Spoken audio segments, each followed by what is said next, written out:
I'm Larry Fedoruk, and this is I Was 8, my weekly personal journal storytelling podcast about growing up in a small Canadian prairie town. These stories are all true. Some of the names have been changed, timelines bend a little. Otherwise, this all happened when I was 8. Season 4, Chapter 5, The Comedians. When I was 8, I watched comedians on TV like other kids watched cartoons. I also watched cartoons, and Bonanza and sitcoms and the Stooges, and later when they started putting my music on TV, I watched that too. But the comedians. I loved the comedians. I laughed and laughed. Boy, that guy sure doesn't have a very nice mother-in-law. Bah. Prime source for stand-up comedy in the day, The Ed Sullivan Show. Good evening, ladies and gentlemen. Tonight, live from New York, The Ed Sullivan Show. A Sunday night variety hour hosted by Ed Sullivan. A really big shoe. And now, here he is, Ed Sullivan. Some comedians came on the show and talked like Ed. A laugh riot. On The Ed Sullivan Show, you saw singers, dancers, musicians, ventriloquists, Topo Gigio, magicians, trick dogs, and a man who could keep several plates spinning on a bunch of sticks all at once. I had a stick. There's plates in the kitchen. How tough could that be? We'll have to try that one day soon. Yeah, I saw the Beatles and the Stones and Elvis, but the comedians. I was drawn to the comedians from the very beginning. Let's do a deep dive into the psychology of that. You know what? Let's not. Safe to say, I like to laugh. Our house could always use a little more laughter. Plus these guys, mostly guys, couldn't sing or dance or spin plates. No visible talent, just like me. And I'm not diminishing their skills, but back then I thought, hey, they just talked and made people laugh and became big stars. Henny, Shecky, Jackie, Myron. Let me also explain about the must-see TV Sunday night Ed Sullivan Show. It was a time when on a Sunday night you could walk the deserted streets of any town and see only the blue-gray flicker of light coming out of every living room window, as families gathered in front of the TV to catch the latest show bill Ed had put together for us that week. That was not our house. In our house, Dad was somewhere else, probably the garage. Schoolteacher Mom was preparing class lessons for Monday, and I alone was in front of the TV. That was often the case. The family had a family TV, but I was the one who embraced it. It was more like my toy, my screen. As Mom would say, you're always glued to that thing. Glued? What do you mean? Oh, a joke. Yeah, good one, Mom. You're a regular Phyllis Diller. Can you imagine a kid foregoing all else, the outdoors, his friends, his family, in favor of a screen? I know. Unbelievable. As much as the Ed Sullivan Show made me want to grow my hair like the Beatles or spin plates on a stick, what I really wanted was to be like those comedians. What I didn't understand was that most of the comedians on Ed Sullivan in the day were New York, Jewish, Borscht Belt comics who played the Catskills, the Jewish Alps as they called them, and some still had roots in vaudeville. That's part of comedy history. What I thought, as an 8-year-old Catholic boy in the middle of Saskatchewan, Canada, was that's how you had to talk to be funny. That lesson, flawed as the concept may be, was driven home to me when I tried to tell a Myron Cohen joke to other kids in my class during recess. It's a classic. Briefly, grandmother takes her grandson to the beach. He's playing by the water and suddenly gets swept out to sea. She screams for help, but no one is around, so she looks up to the sky and says, "God, please save my grandson, please, God." Suddenly, a huge wave picks up the kid, rides him softly to the shores at his grandmother's feet, perfectly fine as if nothing happened. Grandmother looks up to the sky and says, "He had a hat." It's a great joke, isn't it? Yeah. Even at 8, I knew it was a real rib tickler. But on the playground at recess, I was getting nothing. Come on, it just killed last night on Sullivan. My idiot friends didn't get it. What kind of hat did he have? Was it a baseball cap? What was the kid's name? Where were the lifeguards? Shut up, shut up! It doesn't matter. That's when I concluded that if I told the joke talking more like Myron Cohen, it would be funnier. I started trying to affect his accent. Next day, tried the joke again in front of some grade 4s. He had a hat. Killed. In order to be funny, you have to talk like the comedians on TV on Ed Sullivan. Cultural appropriation, to be sure. But what did I know? My favorite was Jackie Mason. Don't know why, he just was. What kind of kid has Jackie Mason as a hero? Superman, Batman, Cisco Kid, Jackie Mason. I didn't actually intellectualize it at the time, but I think I loved his rhythm. Bang, bang, bang, bang, bang, bang, laughs. I started to talk like Jackie Mason, not just retelling his jokes, but my first real attempt at writing original material. For example, Mom would say, "Finish your milk." And 8-year-old Canadian prairie boy Larry would respond with, "Again with the milk? What, did we buy a cow?" Dad would tell me to rake the leaves. "Why don't you ask the trees? They dropped them." Nothing. Just stares. Remember, Mom and Dad didn't watch Sullivan. They had no idea how hilarious I was. I started talking like Jackie Mason all the time. Even in church during confession. "Bless me, Father, for I have sinned. Since my last confession, don't get me started with the obeying and the coveting, the shouts and the shalt nots. You know what I'm talking about?" By the way, if you think my Jackie Mason impression is terrible, yeah, you should have heard it when I was 8. The priest called my parents. They said, "Yeah, we know it's a problem." I was also banned from doing the voice at school, at least in class. 3 times 3. What, are you kidding me? 9. What, do I look like, a schmuck? Eventually banned at home as well. Talk like yourself. I'd almost forgotten what that sounded like. Here I was, only 8, but it looked like my Jewish comedy career had hit a roadblock. Damn it! I was just starting to get some laughs.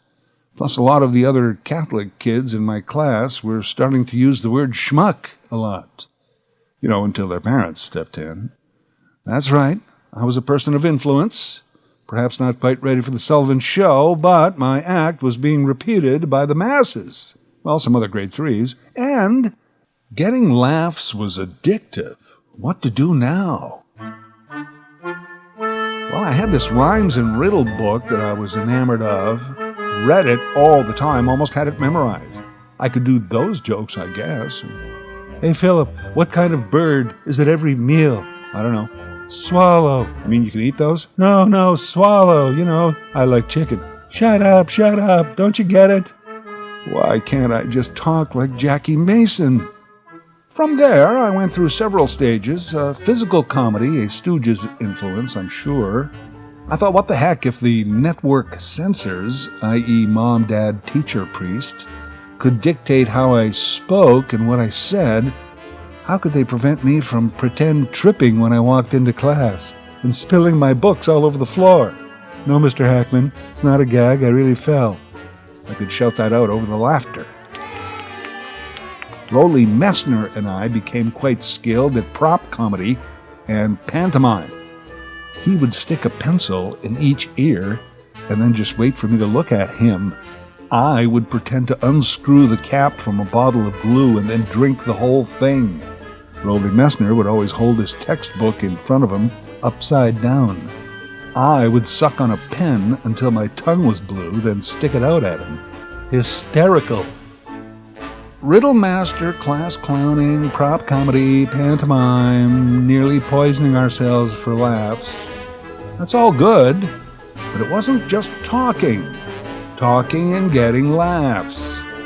There was only one thing left to do. We had to go underground. Well, not literally.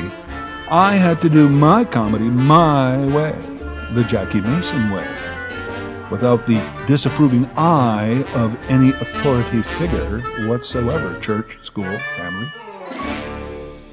Many of the games we played around town were based on TV shows. We played Cowboys based on Roy Rogers, War based on the show called Combat.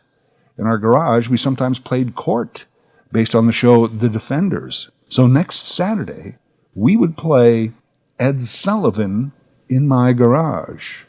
All I had to do was put a show together. I put the word out. We're going to play Ed Sullivan in my garage Saturday. Don't tell any grown-ups. And the show will star the comedy stylings of Larry Fedoruk, who will also be Ed Sullivan. Why do you get to be Ed Sullivan? 'Cause it's my garage. Really big shoe. It was tougher booking the show than I thought. Paul Zabrisky's dog could stand on his hind legs if you held a treat up for him, so he was going to be my dog act. But Paul had to visit the dentist in Saskatoon on Saturday. Susie Ponders said she'd love to sing a song, but had to help her mom can some apricots. Both were available the following Saturday. Durwood Duncan was going to do this skit with sock puppets, but 2 Saturdays from now is when he was getting a haircut. So I had to ask him if he could reschedule the haircut. He said he would. I was going to spin some plates on a stick, but I was already Ed Sullivan and the show's comedy act, so instead I asked Janie Markowski if she could tap dance. She said okay, but I told her she had to bring her own board because our garage still had a dirt floor. 2 weeks later, Saturday, show day. If I was going to be Ed Sullivan and Jackie Mason, I needed to wear my sports jacket and tie. How do I get out of the house on a Saturday in a jacket and tie? I snuck my parka up to my room. And when it came time to head out to the garage, I put it on and zipped it up to my chin. Walked right past Mom. It was June, but somehow no questions. In the garage, I set up some old chairs and boxes for the studio audience to sit on. Most of the studio audience was also going to be in the show, but Paul showed up with his dog. Susie Ponders brought her little sister. Durwood Duncan brought his sock puppets and 2 cousins who were in town visiting. Wow, standing room only. Janie finally showed up, but she couldn't find a board or anything. Just tap dance in the dirt. It'll be fine. It was now or never. Good evening, ladies and gentlemen. Tonight, live from New York, the Ed Sullivan Show. And now, here he is, Ed Sullivan. I came out as Ed Sullivan and made Janie go first. I'll tell you, tap dancing in the dirt sure kicks up a lot of dust. Sock puppets were a hit, as was the dog act.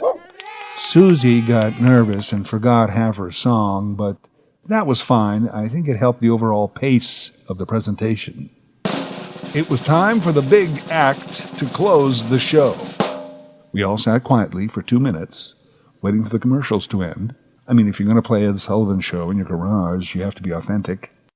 And then it was back live from New York. Ed introduced Larry Fedoruk. I ran off as Ed and ran back on as the comedian. What a crowd, what a crowd. You know what I'm talking about? The other day, Mom said, finish your milk. I said, what are we buying, a cow? You know what I'm talking about? You heard this? Suddenly, the door opened. It was Mom. What are you kids doing in here? Paul Zabrisky's dog started barking and growling at Mom, so she yelled at it. Susie Ponders just got scared, started crying, and ran home. Durwood still had the socks on his hands and just started waving. Nothing. We're doing nothing, just playing. For some reason, we all felt like we'd been caught doing something wrong. Well, Mom said, Janie, your mom called. She needs you home right now. And with that, the show was over. We all sat quietly as the closing credits rolled. and never played Ed Sullivan again. Cancelled by a network censor.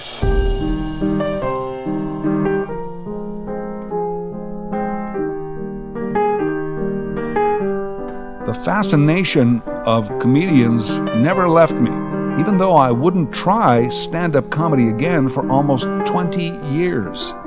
There I was on stage at a comedy club on amateur night trying to do 5 minutes of original material. I ended up doing stand-up for about 6 years. Had regular slots at the comedy club, went on a few paid gigs, and for a while even had an agent. After a time, as occasionally recommended by an audience member, I instead concentrated on my day job. I do remember signing up for the first time on that amateur night, and the guy asked me if I had ever done stand-up before.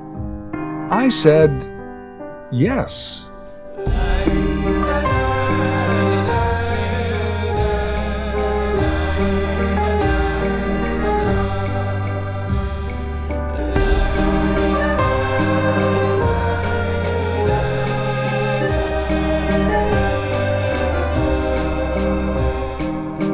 I Was 8 is a weekly storytelling podcast written, produced, and voiced by Larry Fedoruk. A new episode every Thursday on all major platforms or Larry's I Was 8 YouTube channel. Tell a friend about his podcast and reach out to Larry Fedoruk, that's Fedoruk, at LarryFedoruk37@gmail.com.